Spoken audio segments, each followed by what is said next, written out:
Доброе утро. Мы продолжаем наш эфир для молодежи, в том числе и для школьников. Центр занятости населения впервые организует масштабный форум, в рамках которого будут организованы ярмарка вакансий для молодежи, а также ярмарка учебных мест для школьников.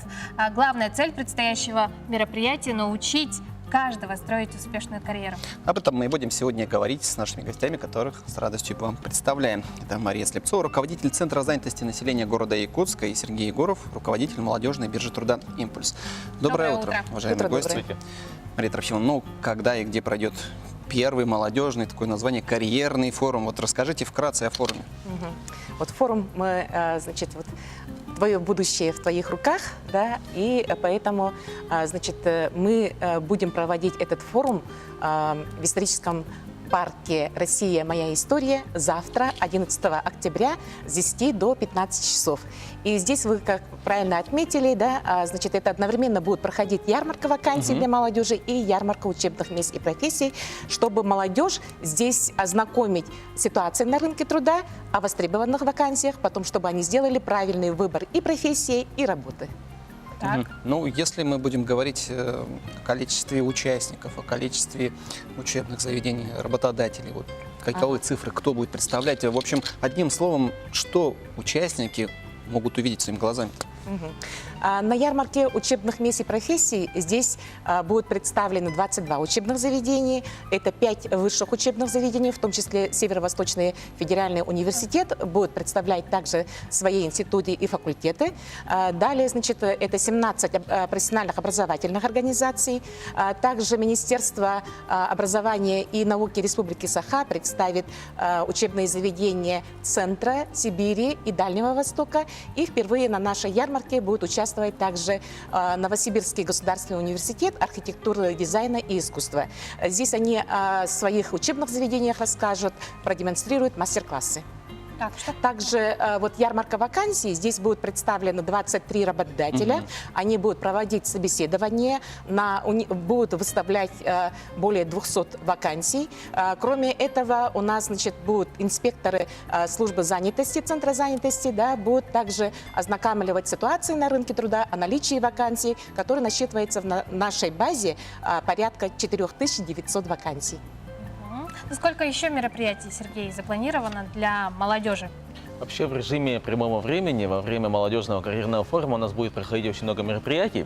Например, у нас будет проходить ассессмент. Это собеседование, которое включает в себя элементы практических занятий. То есть работодатели приходят республиканского, городского уровня и напрямую с ребятами проводят занятия, которые позволяют им ощутить себя в должности сотрудников этих организаций.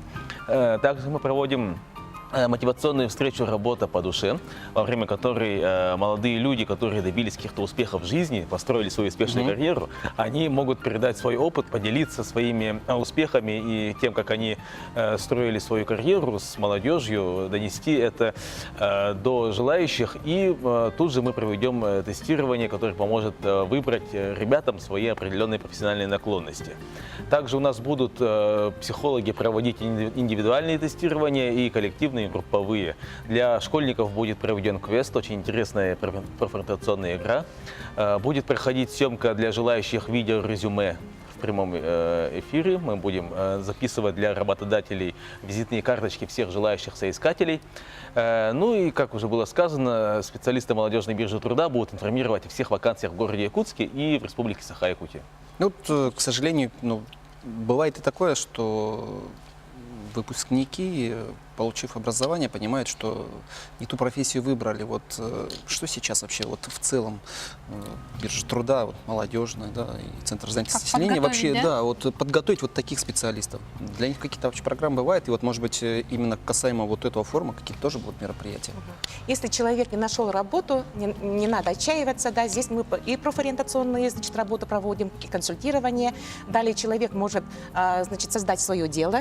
Мы также здесь финансовую помощь оказываем, да, и также направляем их на бесплатные курсы. Вот, допустим, на сегодня мы набираем незанятых граждан, это на горнорабочий подземных работ, да, и человек обучается, значит, в городе Неринге, проживание и проезд мы полностью оплачиваем, и потом может трудоустроиться также в угледобывающей компании «Колмар». Поэтому мы приглашаем тех, кто на сегодня затрудняется в поисках работы, подойти в Центр занятости, молодежную биржу труда и быть трудоустроенным. Мария Трофимовна, но какое число ожидается примерно молодежи вот завтра как раз-таки на форуме? Какие-то предварительные цифры Но есть? предварительные цифры, если мы говорим о школьниках, да, то порядка, значит, вот 2000 школьников будет, старшеклассников, но и молодежь, которая, значит, на сегодня ищет работу, это тоже порядка где-то 1500 молодежь мы ожидаем на ярмарке вакансий. Поэтому если- выбрали такую удобную площадку у музея Да. «Система истории», где много места, Да, где мы можем действительно, развернуться. огромное место, да, куда могут поместиться огромное количество людей. Давайте еще раз напомним, завтра со скольки до скольки? Завтра, 11 октября, в историческом парке «Россия. Моя история» будет с 11 до 15 часов. Мы всех ждем, молодежь, которая на сегодня в поисках работы и кто желает в следующем году поступать в учебные заведения. Всех приглашаем. Огромное вам спасибо, Мария Трофимовна, Сергей. Отличного дня. Хорошего настроения.